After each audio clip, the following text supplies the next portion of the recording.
Namo Bhagavate Vasudevaya. Om Namo Bhagavate Vasudevaya. This morning we're reading from the Srimad Bhagavatam, Canto 2, Chapter 7, Text 53. Mayam Vanayato Musya Ishvarasya Numodata Srinvata Saraya Nityam Mayayatma Namuyati. Mayam, affairs of the external energy. Varnayata, while describing. Amusya, of the Lord. Ishvarasya, of the personality of Godhead. Anumodata, thus appreciating. Srinvata, thus hearing. Shadaya, with devotion. Nityam, regularly. Mayaya, by the illusory energy. Atma, the living entity. Na, never. Muyati, becomes illusioned. Translation. The Lord's activities in association with these different energies should be described, appreciated, and heard in accordance with the teachings of the Supreme Lord.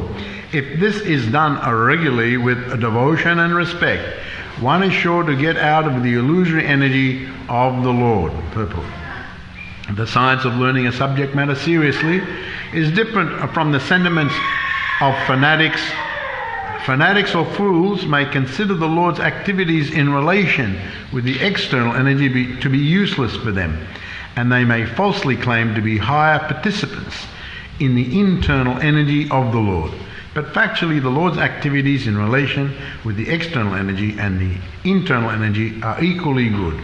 On the other hand, those who are not completely free from the clutches of the Lord's external energy should devoutly hear regularly about the activities of the Lord in relation with the external energy.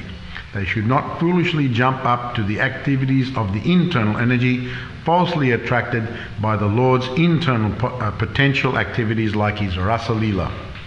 The chief reciters of the Bhagavatam are very much enthusiastic about the Lord's internal potential activities, and the pseudo-devotees absorbed in material sense enjoyment falsely jump to the stage of liberated souls and thus fall down deeply into the clutches of external energy. Some of them think that to hear about the pastimes of the Lord means to hear about his activities with the gopis or about his pastimes like lifting the Govardhana hill, and they have nothing to do with the Lord's plenary expansions as the Purusha avatars and their pastimes of the creation, maintenance and annihilation of the material worlds. But a pure devotee knows that there is no difference between the pastimes of the Lord either in Rasa Leela or in creation, maintenance or destruction of the material world. Rather, the descriptions of such activities of the Lord as the Purusha avatars are specifically meant for persons who are in the clutches of the external energy. Topics like the Rasa Leela are meant for the liberated souls and not for the conditioned souls. The conditioned souls therefore must hear with appreciation and devotion the Lord's pastimes in relationship with the external energy, and such acts are as good as the hearing of Rasa Leela in the liberated stage. A conditioned soul should not imitate the activities of liberated souls. Lord Sri Chaitanya never indulged in hearing the Rasa Leela with ordinary men. In the Srimad Bhagavatam, the science of God, the first 9 cantos prepare the ground for hearing the 10th canto. This will be further explained in the last chapter of this canto. In the 3rd canto, it will be more explicit. A pure devotee of the Lord therefore must begin reading or hearing Srimad Bhagavatam from the very beginning and not from the 10th canto.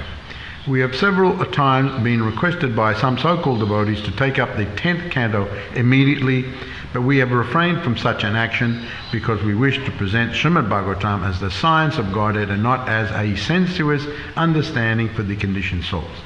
This is forbidden by such authorities as Sri Brahmaji. By reading and hearing Srimad Bhagavatam as a scientific presentation, the conditioned souls will gradually be promoted to the higher status of transcendental knowledge after being freed from the illusory energy based on sense enjoyment. Thus end the Bhaktivedanta purports of the second canto, 7th chapter of the Srimad Bhagavatam, entitled Scheduled Incarnations with Specific Functions.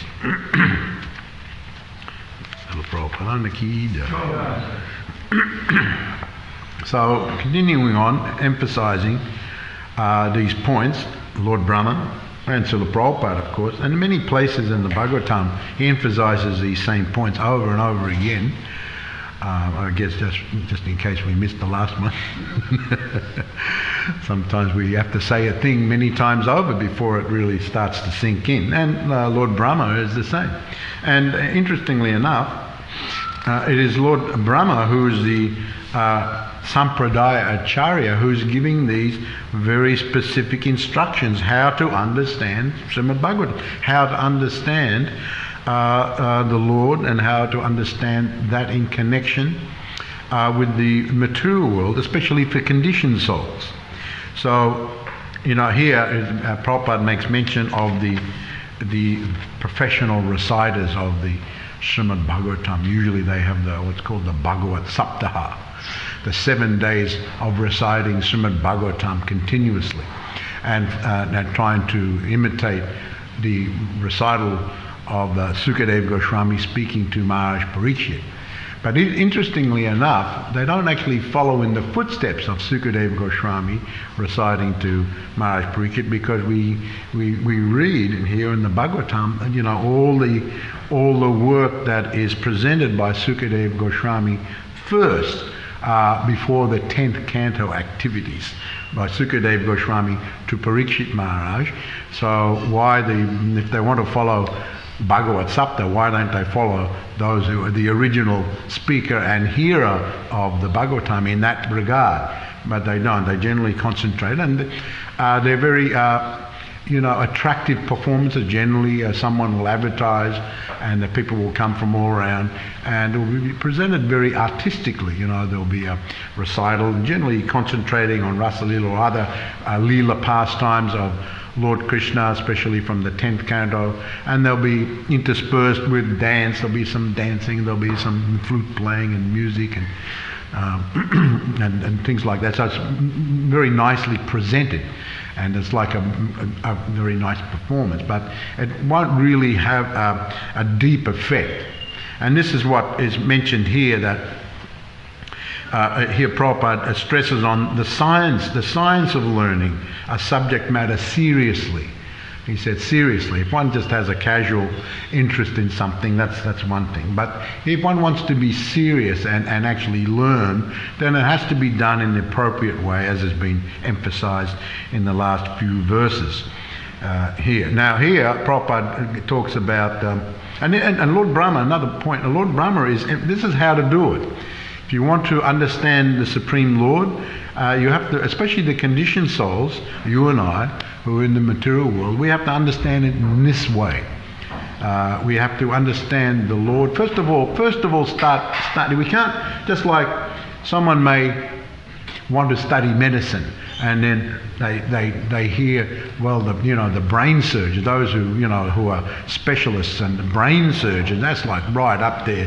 So I'll just jump up there and be a brain surgeon. I'll concentrate on brain surgery, and I'll do the practice of brain. Imagine someone who's just starting off, just read a few books, and they want to practice being a brain surgeon. Would you go to such a person?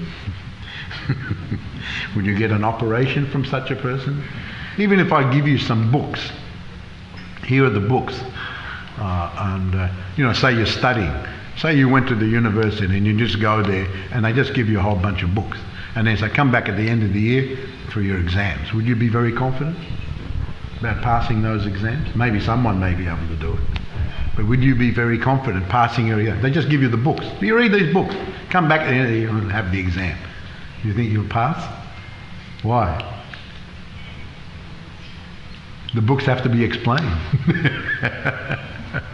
What's in the books?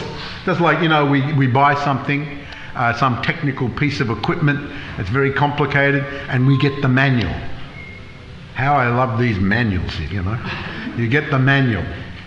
Okay, you don't know whether to hold it this way or all this technical information, and just go through it. And, you could read the whole thing and you're still no closer to really understanding what's going on. But if someone's an expert, you contact the expert. They explain what's said in the book. That's what that means. That's what that word means even. Have to look it up in the dictionary, So all these aspects, but people somehow foolishly think. So what was it Prabhupada has said in the Bhagavatam? He says that a religion without philosophy, proper philosophy, is sentimentalism or sometimes fanaticism. And Srila Bhaktisiddhanta tells some nice stories about this that I was reading the other day, that as far as sentimentalism, and then he says religion without philosophy is and then philosophy without religion is that's mental speculation. So as far as the religion without philosophy being sentimentalism, he tells one story of Lord Chaitanya. When Lord Chaitanya went to Vrindavan, he was staying in the Govardhan area, and he was with his servant Balabhadra Bhattacharya. And there was a rumour spread by some people that Krishna was down at the Jamuna lake where Kaliya, was meant to be, and he's actually been seen dancing on the hoods of Kaliya at night time. But you've got to go there late at night and then you'll see it. Right? You've got to go there late at night and you'll actually see. And we've seen. So this rumour spread everywhere. And wow, we've got to go down later. And so many people went down, and then they came. Yes, we saw Kaliya. We saw the hoods, and we saw Krishna dancing on the hood. Such a wonderful sight. We saw Krishna. We saw Kaliya. We saw Krishna. Everyone was excited. So Balabhadra Bhattacharya, he was kind of a simple devotee, so he got affected by all that. Krishna dancing on the head of the Kaliya. And he kind of said, I want to go down. He was talking to Lord Chaitanya, I'm going to go down and see it. And then Lord Chaitanya gave him a little mild slap. He said, don't be such a foolish person going to believing all these stories about Krishna dancing on the heads of Kaliya down at the Jamuna lake. He said, don't be so foolish. So Balabhadra was a little shocked, but he followed Lord Chaitanya. Then a sensible person came, a few days later and explained. He said, no, I went down and I went closer and I had a look, and actually, they're such fools all these people are. There were the fishermen out there. The fishermen were out in the lake fishing late at night, and they had these lamps, right? They had these lamps, and they had all these lamps all over their boats. They were out in their boats, and they had these lamps, and the lamps, they attract the fish to come up. The fish are very curious. They come up, what's there? All these lights. So the fish come up, and then that's how the fishermen catch the fish. So these foolish people, they were seeing the boats in the distance. They thought, this is Kaliya. That's Kaliya. And the lights, that's his hoods with all the gems. It's shiny. They're the hoods. They're the hoods. And then the fishermen were going from one area to the other with the lamps and that, like, that's Krishna dancing on the hoods of the... So, some people are just sentimental fools. They just believe anything. Someone starts a rumour, start a rumour, like, let's get something going here. And then let's see what fools believe it. you can start a rumour. And the fools, without investigating, because they're sentimentalists. Some are just very simple people. They just believe kind of anything. And then others are just fools. And then you get these like total fanatics who are totally, in fanaticism. They read a few things, they think they understand, and they want to beat everyone over the head with it. You wonder about these. Generally, these people are really in the mode of passion and ignorance. And is it about the subject matter, or is it about you beating everyone over the head and lording it over everyone? That's really what's going on here, generally speaking. So Bhaktisiddhanta tells another story about that, and he says that one time there was a community of Brahmanas, and they went down the Ganga. This is in Navadvip, and they went down the Ganga to take bath, and then they had their copper water pots, and they after their bath, they'd come and they'd dip their pots in there, and they'd offer that water and with ritual, and offer that water to the Supreme Lord like that. So a whole community went down, and before they took the bath, they left all their copper pots on the bank of the Ganga. So the copper pots were fairly similar to each other. Copper pots. They're all fairly similar. So when they came out time and time again, everyone would get their pots all mixed up and this and that. There'd be a bit of an argument. That's my pot. No, that's my pot. So it'd be a bit of an argument. So one elderly Brahmana, he thought this is ridiculous. So the next day they went down. They all put their pots down. So he got a lump of sand, and he put a lump of sand on his pot. So this is my pot. So I know this is my pot, copper pot. So then, and he went in. So then all the young Brahmanas are looking at it. So this must be some kind of new ritual that we don't know about. This is some new thing. Of course, he's elderly, so he knows something. So we don't want to look like fools. He's doing it, we're not doing it, so we'll do it. So they all put the sand on their pots. And sure enough, the elderly Brahmana came out and they were like, what's going on? All the pots are covered by sand, so he just said that. So Srila Bhakti comments, you get these fools and fanatics, they just, they don't really know that much. There's that saying, a little bit of knowledge can be dangerous. You know a little bit. And people get, and because they're in the mode of ignorance, they get puffed up. They read a book. I read the book about it. How do you know that? What do you got? You're sick? Yeah, I know what to do. How do you know? I read it in this book. Oh, which book was it? I read a few books. So you may have a little knowledge can be very dangerous. So therefore, someone can become, and if one's very much conditioned by the mode of passion and ignorance, generally one will be puffed up. Puffed up with a little bit of knowledge, just that little bit of knowledge, one will get puffed up, and then being affected by the mode of ignorance, he'll try to lord it over. He'll use that little bit of knowledge to try to lord it over everyone, and then bash everyone over the head with it. Bash everyone, beat them into submission. It says here, like this, and you have to do it. Now what you say is wrong because I've got the information, the proper information. So you get on one side fanatics. Fanatics in any walk of life can be very dangerous, and sentimentalists on the other side also, real sentimentalists, just like these two stories illustrate. And then of course you've got the philosophers. They just philosophize, but there's no authority there. They're just reading this, reading that. They philosophize, but therefore Prabhupada said that's mental speculation. So you have to. There's many points made here in this particular verse. That first of all, Lord Brahma, he's instructing that this is how you understand these things. You have to understand. If you want to understand Krishna, don't jump up to the topmost levels.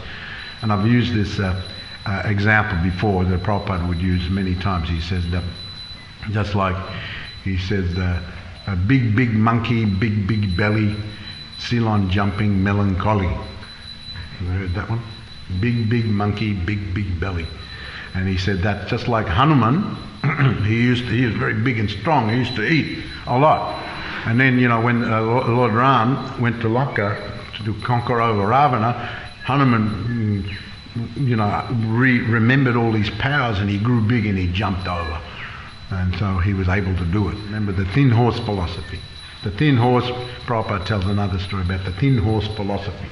That means the strong horses went to the flooded river that was flowing fast, and so their general habit was to cross over the spot. So they were looking. They decided to go in halfway across.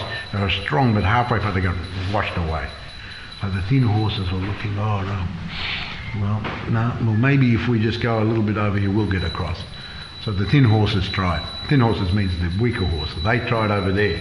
So they went in. After one step, they were gone. So Prabhupada explains, yes, well, the strong horses just learn from the experience of others, but you're so foolish and so ignorant that you think you know better. And so people are like that in the material world. They're being affected by the mode of ignorance. But one should just be intelligent. and learn appropriately. Learn just gradually. Don't jump up. You can't jump up to be a brain surgeon all of a sudden. You have to learn gradually. The first elementary procedures of learning about medicine. You don't think you have to learn about the basic principles of medicine, about the rest of the body before you can become a specialist as a brain surgeon. You have to learn all those things, the basic things first. All sorts of consequences. The slightest mistake on that higher level, the millimetre. You may be like a carpenter or something like that. You can be a couple of millimetres out in the door frame.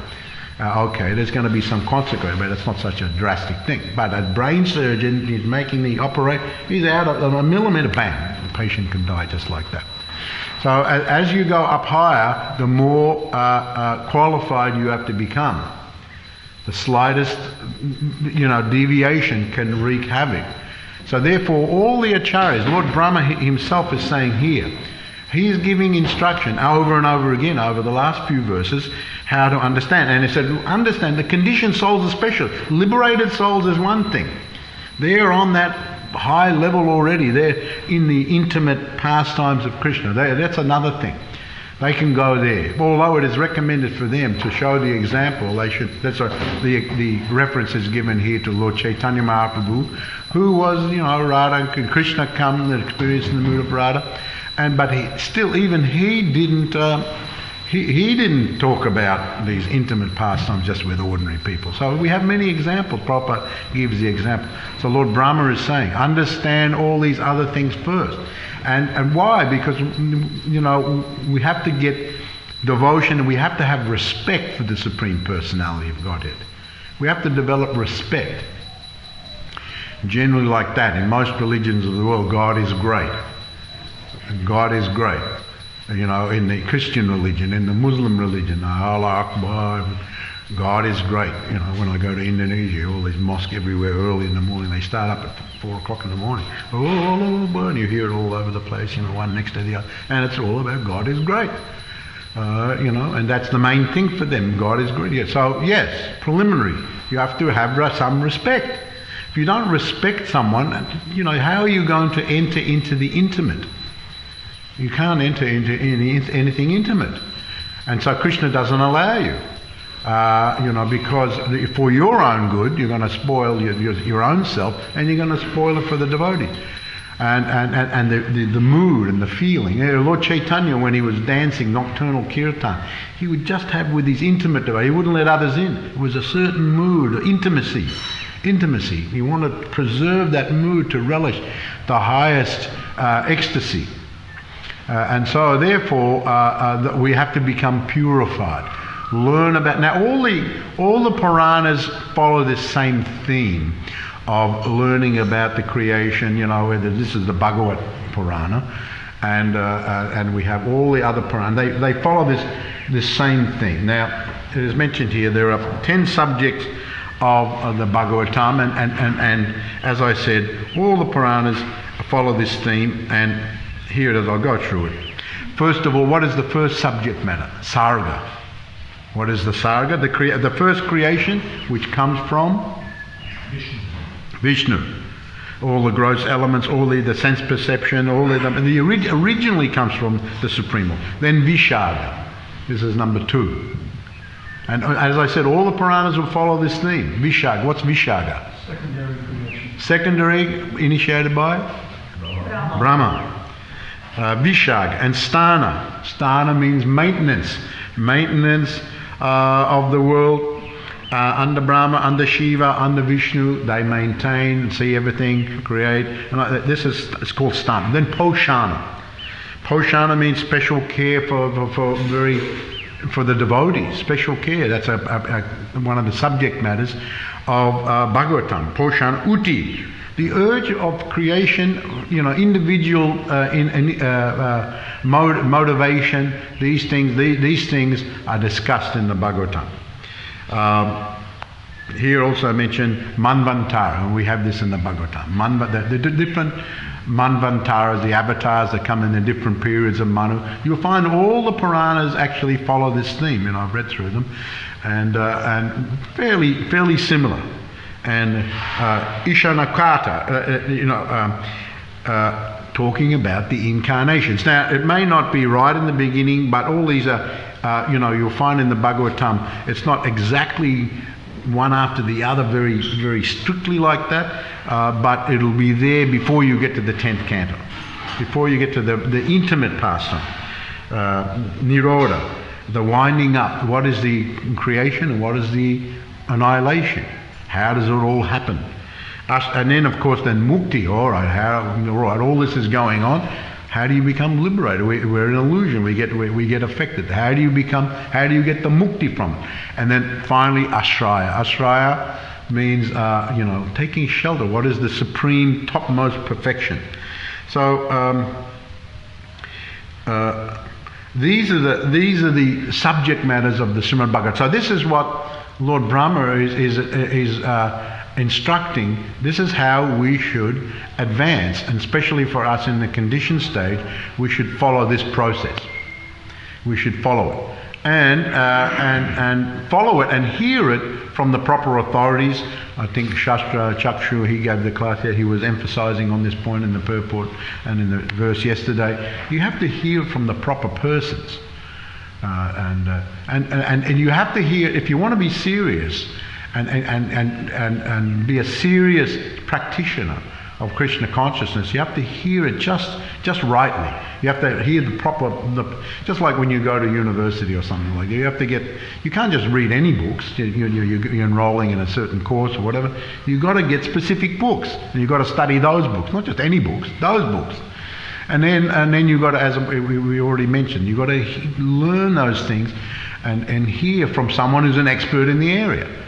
The lecturers will present it throughout the year and over the years. So all these ingredients have to be there, and you have to be a good student. Well, you can't just say, it's a good university. All the literature's there, the lecturers are great, but if you're a lousy student, you're going to fail. So all those ingredients have to be in place. A good student. And because the subject, especially spiritual subject matter, especially the higher levels, once one gets up to one has to first of all give rapt attention. This is described in this. I think that yesterday Shastra quoted Nasta Preshu or Bhadreshu Nityam Bhagavad, this verse from the Bhagavad, very famous verse. But you have to regularly hear. This is another point that's made in today's verse. And you have to hear these things regularly, because our memories are shot in Kali Yuga. How long can we remember things? Just like here today, we're in the class, and we'll walk out of the class, and we'll just forget whatever was spoken about in the class.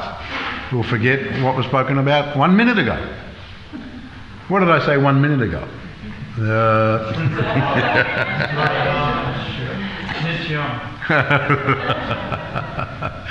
our memories are shot, our memories are gone. So therefore, repetition, going over and over and over, all this revision, I believe they call it, revision. I know Rati was just telling me they don't do revision much, but I remember in my day at school, at the end of the year especially, they'd always have the last few weeks put aside for revision. Going over things, But she says they don't so much do that. They pretty much work right through, and it's interspersed through the year, the revision. But in the old days, it was right at the end. And so revision is very, very important because we forget. We forget. So here it is mentioned that one has to do this regularly, continuously. Not I heard last year. I heard all that last year. But you've forgotten 95% of it. Therefore, you have to rehear it. So regularly, every day. And here it is said that now in the next verse from Nasta Preshu Bhadreshu, Tatra Kirtayato Vipra Viprashe Budi Tejasa, another well-known verse. I heard Sukadeva Goswami speak to Maharaj Parikshit, and I was listening with rapt attention. This is Sutta Goswami, he's speaking here. I listened with rapt attention. So this adjective, rapt attention, totally focused. You could actually intersperse it with the other rapt, which starts with a W, that your attention is wrapped up. Doesn't go other place. Doesn't go here or there. It's wrapped up, focused on what's been spoken. And you're hearing with rapt attention. Now, Prabhupada, Sudha Goswami, actually, before I get to that, Sudha Goswami says, Nivishta, he says that I drank the juice of the Bhagavatam by hearing it with rapt attention, as spoken by Sukadeva Goswami to Maharaj. This is at Sukratal. This is a very holy place. You can go there. It's on the way to Rishikesh. You can go off to the side. It's Sukratal. And that's where Sukadeva Goswami spoke to Maharaj Pariksit. And Sudha Goswami was there here. He went to Naimisharanya, which is another place nearby, Patna Ayodhya there. And he spoke to the sages. So Sudha Goswami, he says that I heard it with rapt attention. I was able to drink the nectar of the Bhagavatam because I heard it with rapt attention. I was able to drink it through my ears. I drank it through my ears. He says that. And then he said, now Prabhupada goes on this, now to hear something with rapt attention is not so easy. Not so easy. We can't, attention span deficit, this is it's a kind of a term these days, like if you just wander off, someone can be, you can be listening to something, what was that? I just pay attention. The teacher would pay attention. In the old days, because they're not allowed to do this, and I remember getting a duster in the head. I'd be spacing out, looking out the window or something.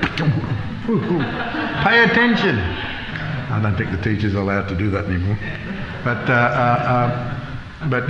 quite a few times I got the duster in the head, looking out the window, talking to someone, boom, the duster in the head. Pay attention. But it's not so easy because our minds are all over the place, because we're conditioned by the modes of material nature. So here, Prabhupada explains this, that one should hear with rapt attention, but one has to hear from the proper person, just like Pariksit heard from Sukadeva, and the sages heard from Sudha. You have to hear from the proper person. You're not going to hear, to hear a nonsense thing. Why give focused attention to that? But now to hear with rapt attention, you have to be pure in mind. You have to be pure in mind, and to have a pure mind, you have to be pure in your actions. And your actions mean, especially Prabhupada points out here, eating, sleeping, mating, and defending. These are the basic actions. There are other actions as well, but within those, other actions. So you have to be pure. So therefore, we find the acharyas, right down from Lord Brahma, they give the instruction is there, how to hear that instruction, what attitude you should have, but they also give instruction to mould your life to come to the mode of goodness. First of all, don't engage in these sinful activities. This was mentioned yesterday. No meat eating, no gambling, illicit sex, intoxication. These are the basic sinful. But then there are other things, mode of ignorance type of activity, mode of passion activity. So therefore, the sages instructed, therefore, get up early in the morning, come to the Mangalata, or get up the Brahma Muhurta, do these other activities. And so our life is moulded to come to the mode of goodness, and when we can come to the mode of goodness, then our physical being is purified, our senses, our mind, intellect becomes purified, and then we can concentrate on these things. But as long as we're not pure in mind, and none of us are pure in mind. Speaking for myself, pure in mind, it takes time. But that doesn't mean because we're not pure in mind we shouldn't follow this. This is a process to get us to the stage of pure in mind. So following the lifestyle, coupled with hearing in the appropriate way, with all these ingredients as we've just explained, as given, as instructed, as advised by Lord Brahma himself, the head of the Sampradaya, and all the acharyas, going from the predecessor acharyas right to the present acharyas. Of course, the present acharyas will present at Kalapatra Desha. And Bhaktivinoda Thakur said, actually, the present acharyas should be given more importance than even the predecessor acharyas. He said, and I said, why? Because the present acharyas, they present it according to how present people can understand it. What the other acharyas, the general principle will be the same. We have to hear from all, but we have to give very serious importance to how the modern acharyas present it. So therefore Srila Bhaktisiddhanta Bhaktivinoda Bhaktisiddhanta, Srila A.C. Bhaktivedanta Swami Prabhupada, we have to give a great deal of importance to how they present it and the modern text. And of course those who follow in the footsteps of also Kala Patradesha. So all these things together, then actually we can make solid advancement, we can make serious advancement. For those who want to be serious, this is how to do it. And Lord Brahma very kindly gives us the instruction, and all the acharyas give us instruction.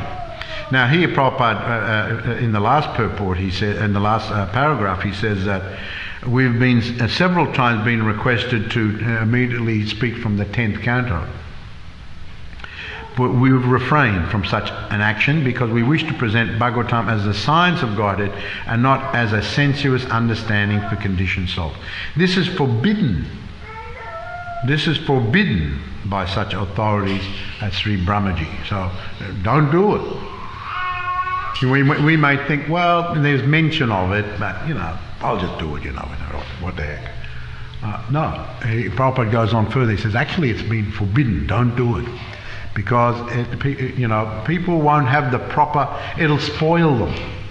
It'll spoil them. They won't develop proper devotion.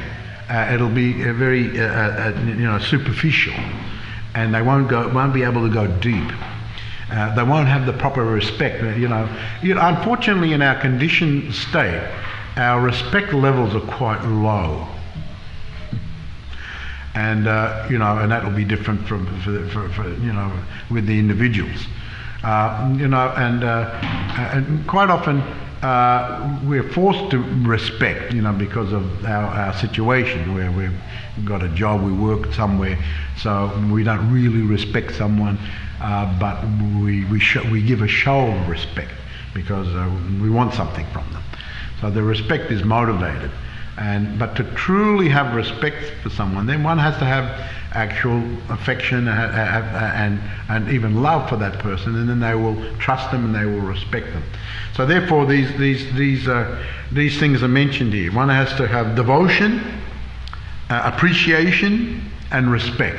But to come to that level properly, then you have to follow all these other things. You can't just think, no, I'll just do it. You have to follow all these things. You have to keep the goal in the front and always go in that direction. And of course, Srila Bhaktivinoda Thakur was famous as saying that progress is taking little steps in the right direction. Generally, that's how the progress is. Of course, someone can get the mercy and jump up to become very advanced very quickly, but generally, all of us have to go slowly, be patiently, and with perseverance. So Hare Krishna, thank you very much. I'll read this again if anyone has any question or comment. The Lord's activities in association with these different energies should be described, appreciated, and heard in accordance with the teachings of the Supreme Lord. If this is done regularly with devotion and respect, one is sure to get out of the illusionary energy of the Lord. Any questions or comments?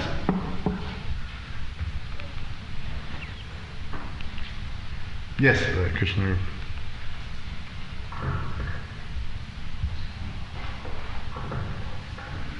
Thank you very much, Maharaj, for the class, wonderful class. Just speaking to that point about the Ras Leela, there's a nice pastime in Prabhupada, and I forget the life member's name, but it's when Prabhupada took the first World Sankirtan party back to India, 1971, I think it was. And they were staying in a life member's house, very pious, respectable Indian family. And the life member and his wife kept on asking Srila Prabhupada, please speak on Ras Leela. please speak on Rasulullah. And they would just keep on asking Prabhupada, and Prabhupada would say, no. Please, Swamiji, please speak on Rasulullah. And then Prabhupada said, I'm not qualified to speak on Rasulullah. And that's Srila Prabhupada, the most qualified. Right. And he's feeling very clearly. Oh, okay. Very nice story. Thank you. Hare Krishna.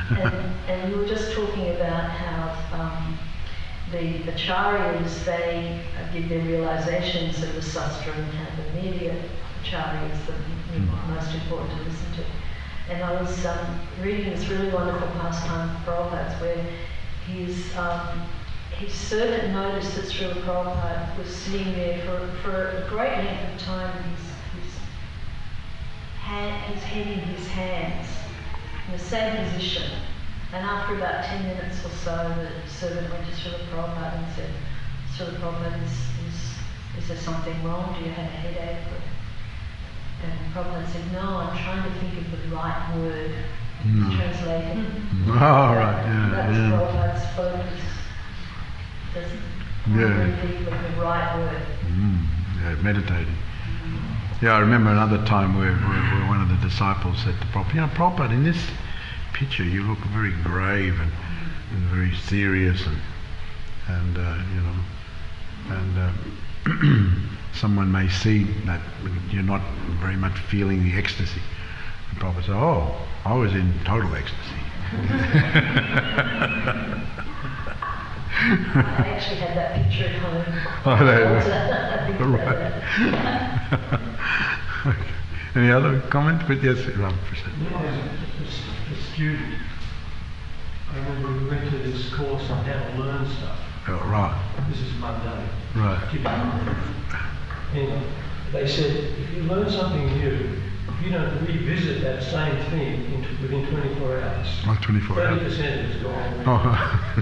So, you know what I mean? Yeah. Well, I don't know how they quantify 30%, but just to give an idea. I guess, yeah.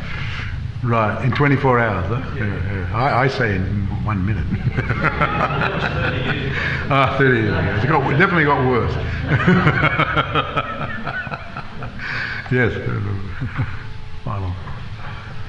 Thank you, Maharaj. You were mentioning something about how in regards to the previous acharyas, the more recent previous acharyas are emphasized, or I'm not sure how you worded it exactly, but the more Kalapatra Desha? Perhaps. More so than further back, because the more recent acharyas are sharing Krishna consciousness in the world.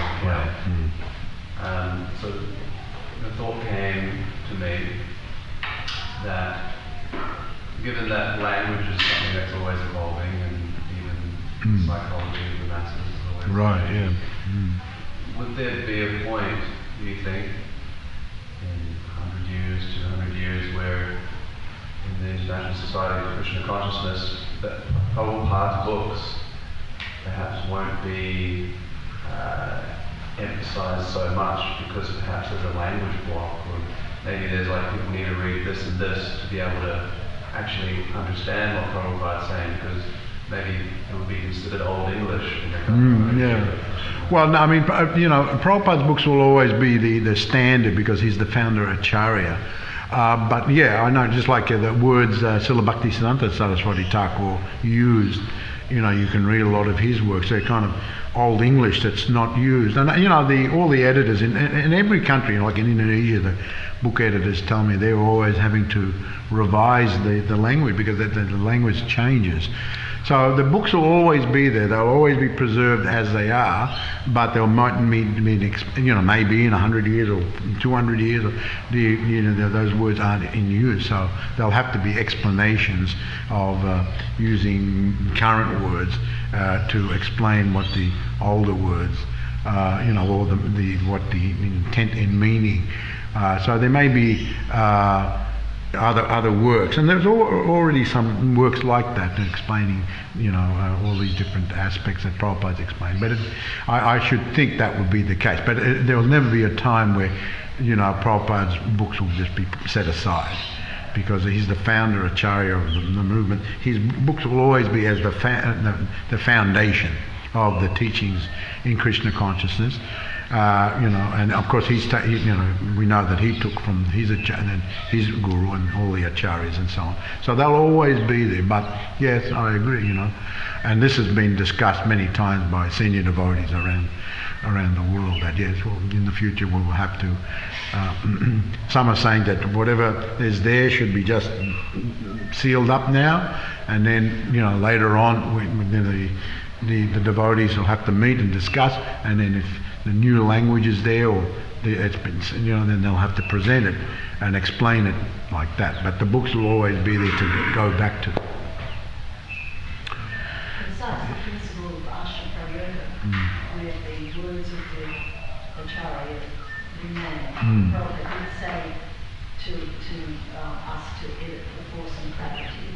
So there's that the substantial words of the Acharya remain.